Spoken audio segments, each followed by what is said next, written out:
Congress party जब बाबरी मस्जिद का डेमोलिशन हुआ था तो डेमोलिशन के बाद कांग्रेस पार्टी का एक रेजोल्यूशन है कि हम दोबारा वहां मस्जिद बनाएंगे। जब कांग्रेस पार्टी की सरकार थी उनका रेजोल्यूशन है उनकी पार्टी का कि हम बाबरी मस्जिद को वहीं बनाएंगे। क्या हुआ वहां पे फिर अब? किसी बुद्धिमान ने कहा था कि कांग्रेस ने भारत को संविधान के रास्ते पहले ही मुस्लिम राष्ट्र बना दिया था, बस उसका ऐलान बाकी रह गया था। जब मनमोहन सिंह ने कहा कि देश के संसाधनों पर पहला हक मुसलमानों का है, I did not say the same thing.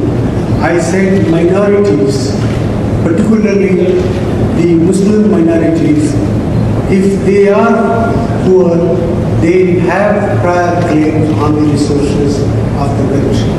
I used the word all for all minorities and I added for layer, particularly Muslim minorities, if they are poor, they have a prior right on the resources of the country. I stand by that. और ये video सामने आने के बाद कांग्रेस और उसका ecosystem आज उनको जैसे सांप सूंघ गया है, सांप सूंघ गया है। कांग्रेस का 2013 का कम्युनल वायलेंस बिल तो साफ कहता था कि जहां भी दंगा होगा दोषी हिंदू ही माने जाएंगे। वो तो शुक्र है कि बीजेपी ने इसे पास नहीं होने दिया, वरना हर हिंदू दोषी होता। ये हम नहीं कह, बल्कि इतिहास इस बात को चीख चीख के कह रहा है कि भारत भी हिंदू राष्ट्र होता अगर कांग्रेस चाहती तो। लेकिन कांग्रेस ने भारत को मुस्लिम राष्ट्र बनाने में कोई कसर नहीं छोड़ी। जी हाँ, आज भारत में जो हालात है उसकी देन कांग्रेस पार्टी ही है, और ये हम नहीं बल्कि इतिहास कह रहा है। 15 अगस्त 1947 जब भारत स्वतंत्र हुआ और बंटवारे के बाद हिंदुओं की बहुसंख्यक आबादी के बावजूद भी कांग्रेस ने हिंदू राष्ट्र का रास्ता अपनाने से इनकार क्यों किया? क्या भारत को इस्लामी राष्ट्र बनाने का बीज उसी दिन बो दिया गया था जिस दिन पाकिस्तान बना था? आइए जानते हैं, लेकिन उससे पहले कृपया हमारे चैनल को सब्सक्राइब अवश्य कर दीजिए। साल 1947 आजादी का वह ऐतिहासिक वर्ष, देश आजाद हो गया। विभाजन की आग अभी भी जल रही थी, लाखों लोग पलायन कर रहे थे। लेकिन सवाल रह गया कि भारत किस राह पर चलेगा, हिंदू राष्ट्र या धर्मनिरपेक्ष गणराज्य? भारत बहुसंख्यक हिंदू समुदाय चाहता था कि भारत हिंदू राष्ट्र बने, लेकिन कांग्रेस ने एक अलग रास्ता चुना। उसी समय संविधान सभा में बहसें हुई। कुछ नेता हिंदू राष्ट्र चाहते थे, लेकिन नेहरू और भीमराव अंबेडकर ने कहा देश को जोड़ना है, अल्पसंख्यकों को सुरक्षित रखना है। इस निर्णय ने भारत की दिशा तय की और भारत हिंदू राष्ट्र नहीं बना, बल्कि धर्मनिरपेक्ष भारत का निर्माण हुआ। कांग्रेस ने खुद को धर्मनिरपेक्ष पार्टी बताकर सभी समुदायों को साथ लेने की कोशिश की, लेकिन शुरुआत में ही सवाल खड़ा हुआ कि पाकिस्तान इस्लामी राष्ट्र बना और भारत को सेक्युलर क्यों? हिंदू समाज के एक बड़े हिस्से को यह लगने लगा कि कांग्रेस हिंदुओं के बहुमत को दबाकर अल्पसंख्यकों को खुश करने की कोशिश कर रही है।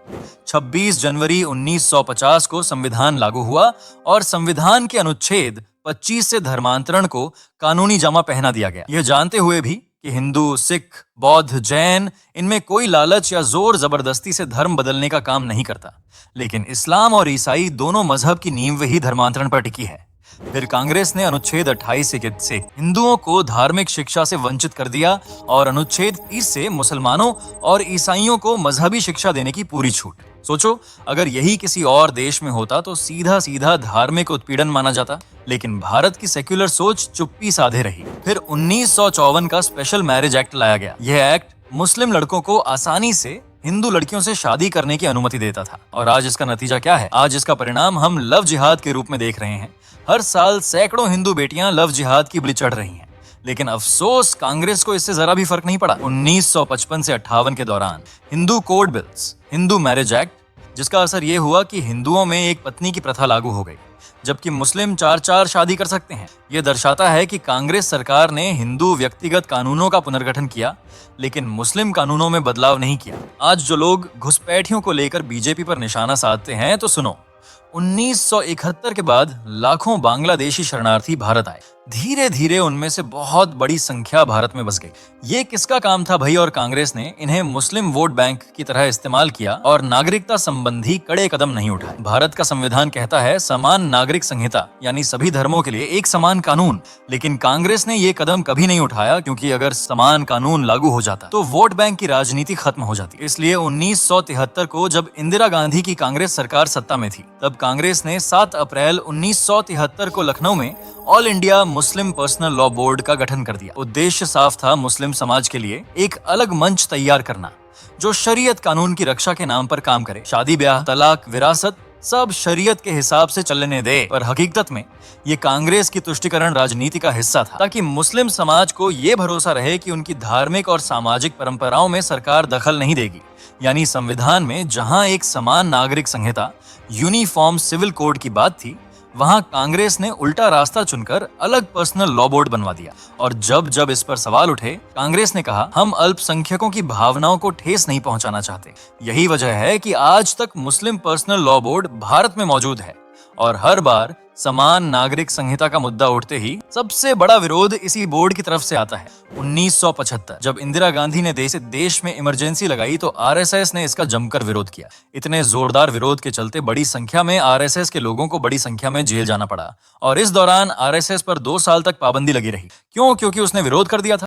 1991 में अल्पसंख्यक आयोग बनाया गया। किसी भी सेक्युलर देश में धर्म के आधार पर विशेषाधिकार नहीं होते, लेकिन भारत में मुसलमानों को अनुदान की बाढ़ खोल दी गई। सवाल उठा, अगर देश सेक्युलर है तो फिर मजहब के आधार पर अलग आयोग क्यों? इस आयोग ने धीरे धीरे मुस्लिम समाज के लिए विशेष योजनाएं और अनुदान सुनिश्चित किए, लेकिन हिंदुओं को दरकिनार कर दिया गया।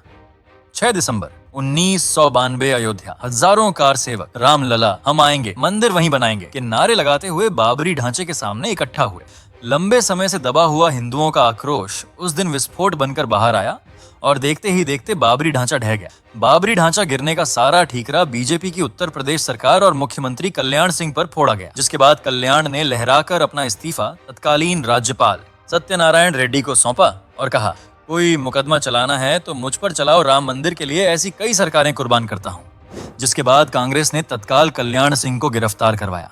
कर्मचारियों का किसी रूप में कहीं कोई दोष नहीं, कोई कसूर नहीं, कोई कमी नहीं, सारी जिम्मेदारी मैं अपने ऊपर लेता हूँ, स्वीकार करता हूँ।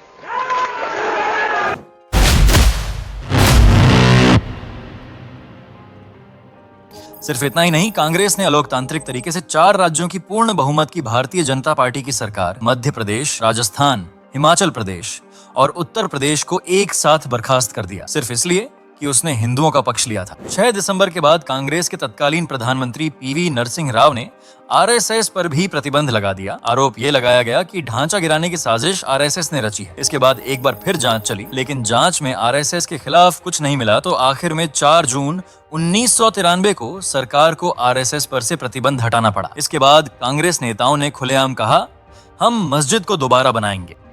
1995 में कांग्रेस सरकार ने वक्फ एक्ट पारित किया। इस कानून ने वक्फ बोर्ड को इतना शक्तिशाली बना दिया, उनकी संपत्ति पर कोर्ट तक सवाल नहीं उठा सकता। अब मुसलमान जब चाहे जहां चाहे हिंदुओं की जमीन कब्जा कर सकते हैं और कोर्ट भी उसके खिलाफ नहीं सुन सकता था। जिसके बाद आरोप लगा कि ये तो मुसलमानों को हिंदुओं की जमीन कब्जाने का वैधानिक अधिकार देना है। इतना ही नहीं, 2006 में यूपीए सरकार ने सच्चर कमेटी गठित की, जिसने मुसलमानों की सामाजिक आर्थिक हालत पर रिपोर्ट दी। इस रिपोर्ट के आधार पर मुसलमानों के लिए विशेष छात्रवृत्ति योजनाएं और आर्थिक पैकेज लाए गए। यह सिर्फ मुस्लिम समुदाय को खुश करने के लिए था, जबकि उतनी ही गरीबी और पिछड़ापन दलित ओबीसी हिंदुओं में भी था। लेकिन अफसोस, कांग्रेस को सिर्फ मुसलमानों से प्यार था। इतना ही नहीं, इसके बाद तो खुल्लम खुल्ला हिंदुओं को आतंकवादी साबित करने का खेल शुरू हुआ। 2008 से 2010 मालेगांव ब्लास्ट और अन्य मामलों में कांग्रेस नेताओं ने हिंदू आतंकवाद शब्द गढ़ा, जबकि असल में आतंकवाद की जड़ें कहीं और थीं, लेकिन कांग्रेस ने हिंदुओं को बदनाम करने की साजिश रची। हर कदम पर कांग्रेस ने मुस्लिम समुदाय का पक्ष लिया और हिंदुओं को ऐसा लगा कि उनका राष्ट्र ही अब उनसे दूर हो गया। खैर, 2013 का कम्युनल वायलेंस बिल तो साफ कहता था कि जहां भी दंगा होगा दोषी हिंदू ही माने जाएंगे। वो तो शुक्र है कि बीजेपी ने इसे पास नहीं होने दिया, वरना दंगा करता कोई और लेकिन जेल जाता हिंदू। जी हाँ, कांग्रेस का कहना था कि इस बिल के जरिए वो देश में होने वाले दंगों को रोकेंगे और कांग्रेस ने इस बिल को कई बार लाने की कोशिश की थी। बिल में था कि अल्पसंख्यक आबादी की दंगों में भूमि का मुकदमा लिखाने के बाद खत्म मान ली जाएगी। अगर बहुसंख्यक आबादी के किसी शख्स के खिलाफ मुकदमा दर्ज होता है तो उस शख्स की जिम्मेदारी बनती है कि वो खुद को निर्दोष साबित करे। इस बिल के मुताबिक अगर हिंदू बहुल इलाके में हिंदू मुस्लिम दंगा होता है तो ऐसे में हिंदुओं पर यह जिम्मेदारी होगी कि वो खुद को निर्दोष साबित करें। कांग्रेस का ये बिल देखकर तो लगता था कि मानो ये मान लिया गया हो कि दंगा सिर्फ बहुसंख्यक आबादी फैलाती है। सुब्रमण्यम स्वामी ने इस बिल का सबसे पहले विरोध शुरू किया था और जब उन्होंने इस बिल के बारे में लोगों को बताया था 2012 में, तो हिंदू कांप उठे थे। तभी से कांग्रेस के खिलाफ हिंदुओं ने एकजुट होना शुरू कर दिया था। अब बताओ, घर हमारा और हम ही किराएदार। कांग्रेस की यह नीति दशकों से चली आ रही है। चाहे चुनाव हारें या जीतें, उनकी रणनीति हमेशा हिंदुओं को कमजोर करना और मुस्लिम समुदाय को तुष्ट करना रही। इतिहास गवाह है, रोमन साम्राज्य का पतन भी सिर्फ 80 साल में हो गया था। बस कांग्रेस ने वही फार्मूला हिंदुओं के खिलाफ अपनाया। और अब हद तो तब हो गई जब 2024 के चुनावी घोषणा पत्र में कांग्रेस ने साफ लिखा, हिंदुओं का धन छीनकर मुसलमानों में बांटा जाएगा। वो तो अच्छा था कि मोदी जी ने जब जनता को यह सच सीधी भाषा में समझा दिया तो पूरा कांग्रेस तंत्र हिल गया। बताऊं, क्या आपकी मेहनत की कमाई का पैसा घुसपैठियों को बांट दिया जाएगा? तो दोस्तों, 1947 से 2014 तक का यह सफर यही दिखाता है। भारत हिंदू राष्ट्र बन सकता था, लेकिन कांग्रेस की चालों और रणनीतियों ने इसे हमेशा टाल दिया।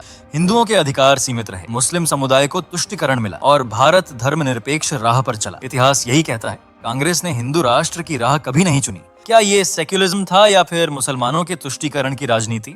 अब इसके बाद भी जो हिंदू कांग्रेस को सपोर्ट करता है, वे जाने अनजाने अपने ही लोगों के लिए नरक का द्वार खोल रहा है। आज वक्त आ गया है कि प्रधानमंत्री मोदी सिर्फ मर्यादाओं से बंध कर न चलें, क्योंकि दुष्टों के सामने मर्यादा निभाना आत्मघाती है। अब जिम्मेदारी मोदी जी की है सनातन धर्म को बचाने की और भारत को मुस्लिम राष्ट्र बनाने की साजिश को जड़ से खत्म करने की। तो दोस्तों, आपकी क्या राय है हमें कमेंट में बताइए। साथ ही वीडियो को ज्यादा से ज्यादा शेयर करें एवं ऐसी ही रोचक जानकारियों को लगातार जानने के लिए सब्सक्राइब करें हमारे चैनल मिस्ट्री ऑन आर्यावर्त को, और हाँ, बेल आइकन भी दबाएं। तो मिलते हैं अगली वीडियो में। जय हिंद, जय भारत।